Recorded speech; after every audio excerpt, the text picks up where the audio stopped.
हातकणंगले विधानसभा मतदारसंघात जनसुराज्य पक्षाचे विद्यमान आमदार अशोकराव माने यांनी आपल्या नेतृत्वाचा ठसा उमटवत काँग्रेसचे उमेदवार राजूबाबा आवळे आणि तिसऱ्या आघाडीचे उमेदवार सुजित मिंचेकर यांचा मोठ्या मताधिक्याने पराभव केला।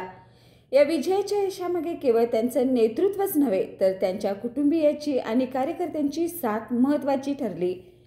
अशोकराव माने यांना त्यांच्या प्रचारादरम्यान त्यांच्या कुटुंबियांची मोठी मदत मिळाली। त्यांच्या भाच्यापासून सुनांपर्यंत प्रत्येक सदस्याने त्यांच्या विजयात योगदान दिले।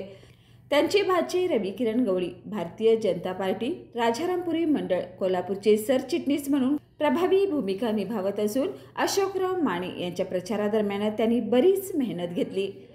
डॉक्टर नीता माने या जयसिंगपूरच्या नगराध्यक्ष म्हणून जनतेत चांगल्याच परिचित असून जनमानसात त्यांचा चांगलाच प्रभाव आहे। डॉक्टर नीता माने यांनीही मोठ्या प्रमाणात प्रचारात सहभाग घेत अशोकराव माने यांच्या विजयात योगदान दिलं। याशिवाय कुटुंबातील धाकट्या सुनबाई सारिका माने स्वामी समर्थ महिला मागासवर्गीय सूतगिरणी ठाणे या संस्थेच्या संचालिका म्हणून कार्यरत राहून महिलांच्या सक्षमीकरणाला प्रोत्साहन दिलं।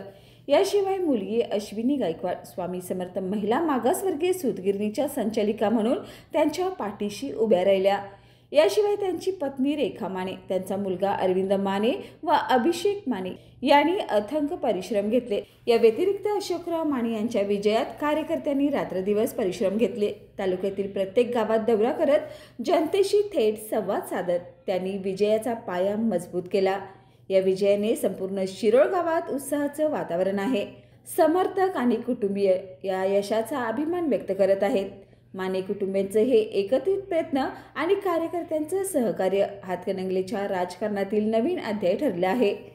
अशोकराव माने यांनी केवळ विजयच मिळवला नाही तर जनतेच्या विश्वासावर आपलं स्थान मजबूत केलंय।